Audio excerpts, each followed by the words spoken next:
दोस्तों, अभी आपके सामने एक नई डॉक्यूमेंट्री खूनी पतंग। यह विषय है मकर संक्रांति के ऊपर जो युवक बच्चे पतंग उड़ाते हैं, उनसे पशु पक्षी तो मरते ही है, घायल भी होते हैं, लेकिन साथ ही साथ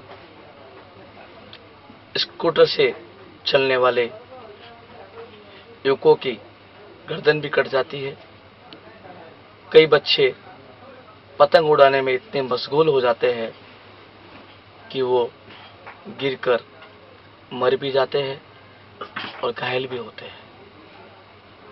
तो दोस्तों, मैं आपसे यही कहना चाहता हूँ कि आप पतंग उड़ाओ, मुझे कोई तकलीफ नहीं है, लेकिन आप इसको किसी अन्य जगह पर जाके उड़ाइए, जिससे कि किसी का जनहानि न हो और पशु पक्षी भी नहीं मरे। और मैं तो यही कहना चाहूँगा कि अगर आप पतंग नहीं उड़ाओ तो सबसे बड़ा धर्म है जीव दया। बस दोस्तों, जय जिनेंद्र।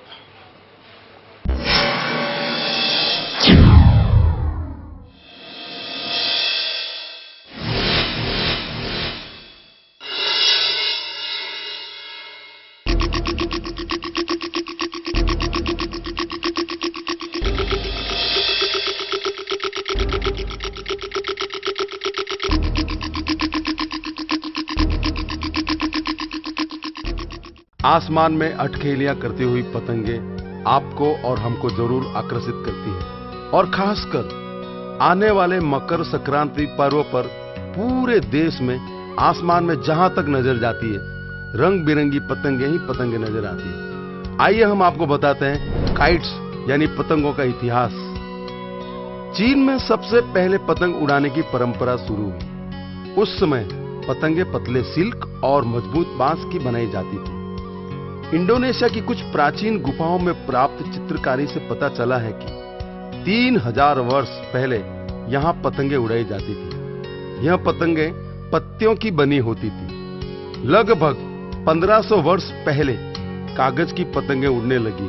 प्राचीन काल में भी और आज भी पतंगों को उड़ाना एक मनोरंजन का साधन माना जाता है। मनोरंजन के साथ पतंग का इस्तेमाल दूरी नापने, हवा का रुख और तीव्रता जानने के लिए किया जाता था।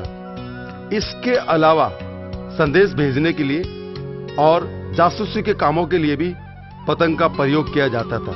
एक युद्ध के दौरान बचाव अभियान के लिए कागज की पतंग पर संदेश लिखकर भेजा जाता था।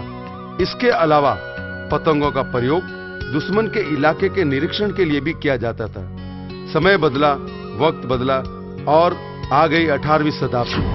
18वीं शताब्दी में वैज्ञानिकों का ध्यान पतंगों की ओर गया और वे उनका प्रयोग शोध के लिए करने लगे। 1750 में अमेरिका के प्रसिद्ध वैज्ञानिक बेंजामिन फ्रैंकलिन ने यह जानने के लिए आसमान में जो बिजली चमकती है वह विद्युत है या नहीं। तूफान के दौरान आसमान में पतंग उड़ाई और यह निष्कर्ष निकाला कि चमकने वाली बिजली वास्तव में विद्युत ही है। 1860 से 1990 तक पतंगे वैज्ञानिक शोधों के लिए प्रयोग की जाने लगी तथा उपयोगी भी साबित हुई। विशेषकर मौसम विज्ञान, विमान विज्ञान, वायरलेस संपर्क और फोटोग्राफी के लिए पतंगों का प्रयोग किए जाने लगा। लेकिन अब आज के आधुनिक जमाने में पतंग सिर्फ मन बहलाने के लिए उड़ाई जाती है, और इसी के साथ मन बहलाने वाली ये पतंग पक्षी, कबूतर और इंसानों के लिए खतरनाक होती जा रही है। आज हर वर्ष मकर संक्रांति पर सैकड़ों पतंगे आसमान में उड़ाई जाती है। इन पतंगों का तीखा और तेज मांझा कबूतर, अन्य पक्षी, इसके अलावा इन पतंगों का तीखा और तेज मांझा हजारों कबूतरों के साथ साथ इंसानों के लिए भी जानलेवा साबित हो रहा है। आइए हम आपको दिखाते हैं पतंग का एक खतरनाक खूनी पहलू।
आइए हम ध्यान आकर्षित करते हैं हमारे देश में मनाए जाने वाले एक ऐसे त्योहार और पर्व का जो हर साल कबूतरों के लिए प्राण घातक साबित हो रहा है, और वो त्योहार है मकर संक्रांति।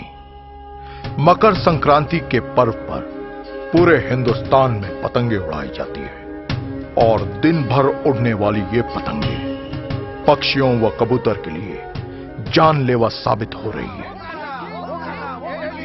इन पतंगों के तेज धार वाले धागों को, जिसे हम मांजा कहते हैं, इसकी चपेट में आकर हर साल हजारों की संख्या में कबूतर व अन्य पक्षी घायल होकर तड़प तड़प कर दम तोड़ देते हैं। आखिर क्यों हम मुक्त पक्षियों के कातिल बन रहे हैं?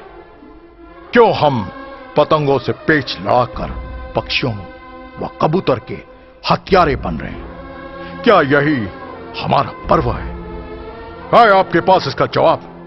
जरा सोचिए, मांजे के धागे से थोड़ी सी उंगली कटने पर हमें कितना दर्द होता है, तो कबूतरों के पंख, गर्दन व पंजों के कटने पर उन्हें कितना दर्द होता होगा। हम अपना इलाज तो पट्टी लगाकर कर लेते हैं, पर आपने कभी सोचा है कि इन कबूतरों का क्या होता होगा? अपनी घायल कटी गर्दन, पंख व पंजे वो किसे दिखाएंगे? बस ऐसे ही तड़प तड़प कर खत्म हो जाए। पतंग के मांजे व धागों से उसके पंख कट जाते हैं तो क्या वो उन्मुक्त होकर आकाश में उड़ान भर पाएंगे? तब इन घायल तड़पते कबूतरों को कौवे, कुत्ते, बिल्ली अपना शिकार बना लेते हैं। तो दूसरी तरफ पतंग उड़ाने का खतरनाक पहलू और भी है। हजारों मासूम नासमझ किशोर उम्र के बच्चे कटी पतंगों को लूटने और पकड़ने के चक्कर में रेल की पटरी पर अपनी कीमती जान खो बैठते हैं। लेकिन दुनिया में ईश्वर ने कुछ ऐसे इंसान भी बनाए हैं जिनके हृदय में परोपकार व जीव दया की भावना कूट कूट कर भरी है। इस जीव दया प्रेमी में एक ऐसा इंसान जो दया, करुणा व परोपकार की जीवंत मूर्ति है, और वो है जमीन से जुड़े जैन समाज के सच्चे, दयालु, पुरुषार्थी ललित शक्ति नाम के इस पशु पक्षी व जीव दया प्रेमी ने बरसों पहले अहिंसा की भावना से प्रेरणा लेकर कबूतरों व गायों के लिए जीव दया का अनूठा प्रयास किया। कबूतर हमारे जीवन का एक अभिन्न अंग है और हमें इनके अस्तित्व की रक्षा करनी है। आइए आज हम सभी प्रण करते हैं कि हम मकर संक्रांति का पर्व तो मनाएंगे, जरूर मनाएंगे, लेकिन ना तो पतंगे उड़ाएंगे और ना ही किसी को पतंग उड़ाने की सलाह देंगे। हम सभी जीव दया प्रेमी मिलकर इस पुण्य जीव दया के काम को निर्बाध रूप से आगे बढ़ाएं।